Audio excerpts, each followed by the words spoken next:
اسی طرف بیان کرتی ہیں کہ قیامت کا جو منظر ہوگا وہ بہت خطرناک ہوگا، اور روایت جو ہے وہ تفسیر علی ابن ابراہیم کے اندر جو آئی ہے اس کے اندر ہوگا کہ اس دن انسان جو کھڑا ہوا ہوگا سوال جواب کے لیے، تو اس کے بدن سے اتنا عرق نکلے گا، اتنا پسینہ، اتنا پانی نکلے گا کہ وہ اس سے پریشان ہوگا، اور وہ یہ کہے گا کہ خدا جلدی میرا حساب کتاب کر، جلدی کر، چاہے جہنم میں جانا ہے چاہے جنت میں، جلدی کر، نہیں برداشت ہو رہا، اور یہ امید رکھے گا کہ شاید جو اس سے اگلی جگہ ہوگی اس سے بہتر ہوگی۔ تو اسی طرح بہرحال ندا آئے گی اور بہت سارے لوگوں کے الگ ہو جائے گی۔ روایت مفصل ہے، کچھ جگہوں پر جہاں پر شدید انسان بھوک اور پیاس کی حالت میں ہوگا وہاں پر روزے آ کر اس کی بھوک اور پیاس کو بچائیں گے۔ جو انسان نے روزے رکھے ہوں گے اس حالت میں وہ روزے، اب روزے کیسے آئیں گے؟ آپ بولے روزے کوئی مخلوق ہیں؟ روزہ جو ہے وہ کوئی باڈی ہے؟ عزیزان محترم، قیامت میں تجسم اعمال ہوگا۔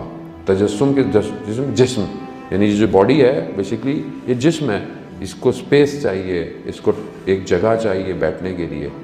اگر اب یہ کچھ میں بناتا ہوں کوئی بھی چیز کھانے پینے کی یا کوئی بھی، تو ایک باڈی ہے وہ نظر آتی ہے۔ میں جو بھی عمل کر رہا ہوں قیامت میں وہ عمل ایک باڈی بن کر آ جائے گا، اور اس کے لیے قرآن کی جو آیات ہیں وہ اس طرف ہمیں اشارہ کرتی ہے۔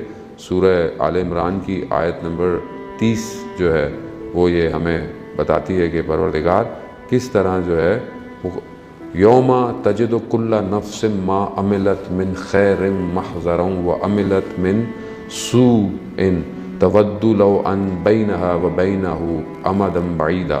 آیت آگے بھی بڑھتی ہے، اس دن کو یاد کرو کہ جب نفس اپنے نیک اعمال کو بھی ظاہر کرے گا اور بد اعمال کو بھی ظاہر کرے گا۔ یعنی تفسیر میں یہ بیان ہوتا ہے کہ جو عمل ہوگا آپ کا وہ ایک سالڈ فارم میں آ جائے گا۔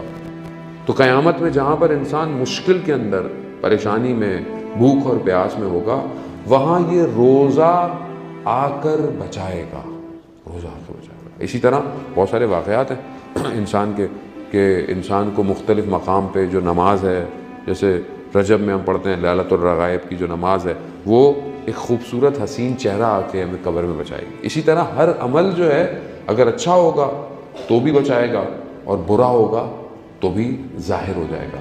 تو ابھی ہم جو کچھ کرتے ہیں زندگی میں وہ بیسیکلی کیا ہے، وہ کسی اور ایک اسٹیٹ میں سیف ہو رہا ہے۔ جیسے آپ اپنے اکاؤنٹ میں پیسے ڈالتے ہیں دوسرے ملک میں، کہیں آپ ٹریول پہ جا رہے ہیں یا کریڈٹ کارڈ میں، آپ کہتے ہیں کہ میں وہاں جا کر اس کو کیش کروں گا، آپ کو نظر نہیں آ رہا ہوتا لیکن آپ سبمٹ کرتے ہیں، اور وہاں وہ کیش سالڈ فارم میں آپ اے ٹی ایم سے نکال سکتے ہیں، آپ چیزیں خرید سکتے ہیں۔ یعنی وہ ایک سالڈ فارم میں وہ لیکوڈ منی کیش آپ کر رہے ہوتے ہیں۔ خوب قیامت جو ہے، عالم برزخ جو ہے وہ ایسے ہی ہے، میں جو بھی عمل کر رہا ہوں وہ ادھر کنورٹ ہو رہا ہے۔ اگر میں نے کوئی اچھا عمل کیا، راستے میں پتھر پڑا تھا اس کو میں نے ہٹا دیا، کسی کو نقصان نہ ہو، یہ نیکی وہاں چلی جائے گی اور ایک خوبصورت شکل بن جائے گی۔ یہیں پر میں نے اگر کسی کو نقصان دیا، کسی کو کچھ غلط جملہ کہہ دیا، یہ وہاں شفٹ ہو جائے گی، یہ سیئات میں، یہ گناہ میں، یہ ایک الگ چیز بن جائے گی۔ اب یہی ہے کہ اب میں دن میں کتنی نیکیاں بناتا ہوں اور کتنی نیکیاں توڑ دیتا ہوں، یہی ہے، انسان یہی کر رہا ہے، صبح سے شام اس کی جنگ یہی ہے۔ لیکن خدا کتنا رحمان ہے، خدا کہتا ہے کہ اگر تم استغفار کرو، توبہ کرو، تو نہ صرف میں تمہاری جو بری چیزیں بنی ہوئی ہیں میں ان کو ختم کر دوں گا، بلکہ ان کو نیکیوں میں تبدیل کر دوں گا۔ یعنی سیئات کو حسنات میں بدل دے گی، پروردگار ہے، اور کوئی نہیں کر سکتا۔ کہ جو غلطی ہوئی ہے ایک تو چلے مجھے معاف ہو جائے، دوسرا یہ کہ وہ غلطی، جو گناہ غلط ہوا وہ نیکی میں بدل جائے۔ ماہ رمضان کی فضیلتوں میں سے ایک فضیلت یہ ہے کہ انسان قرآن کے جتنے حروف پڑھتا ہے، حروف، ہر حروف پہ 10 حسنات ہیں، 10 حسنات ہیں۔ یعنی الف لام میم، الف پہ 10، لام پہ 10، میم پہ 10، یہ 10 حسنات ہیں۔ اب آپ بولیں گے خوب یہ ہمیں یہاں نظر نہیں آتے، خوب بہت ساری چیزیں یہاں کے لیے ہیں ہی نہیں، وہاں کے لیے یہ وہاں پر آپ کو ملیں گے۔ یقیناً دیکھیں، خدا ہمیں کہتا ہے کہ تم ایک آیت پڑھو میں تمہیں قرآن کا ثواب دوں گا. ابھی انسان سوچتا ہے کہ یہ کیسے ہے. میں آج ایک آرٹیکل پڑھ رہا تھا, اس میں بڑا اچھا اس کا لکھا ہوا, ایک فارسی میں آرٹیکل تھا.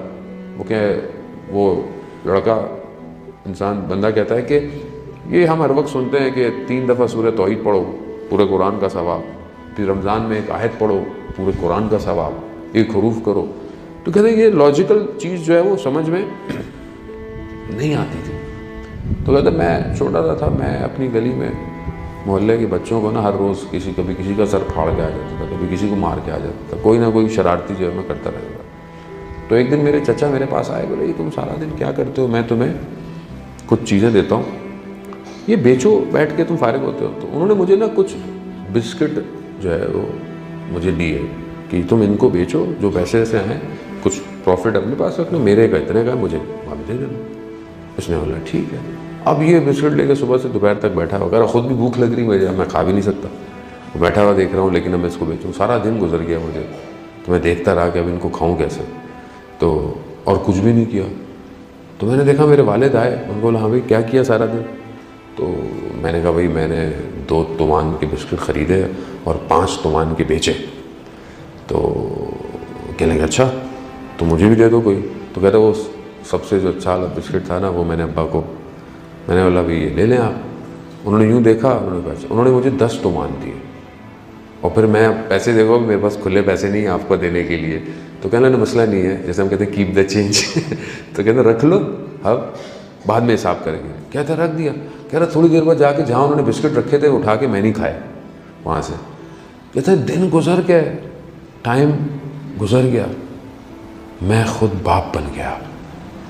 مجھے سمجھ میں آیا کہ میرے والد جانتے تھے کہ بسکٹ کی قیمت کیا ہے اور یہ کتنے کا بکے گا.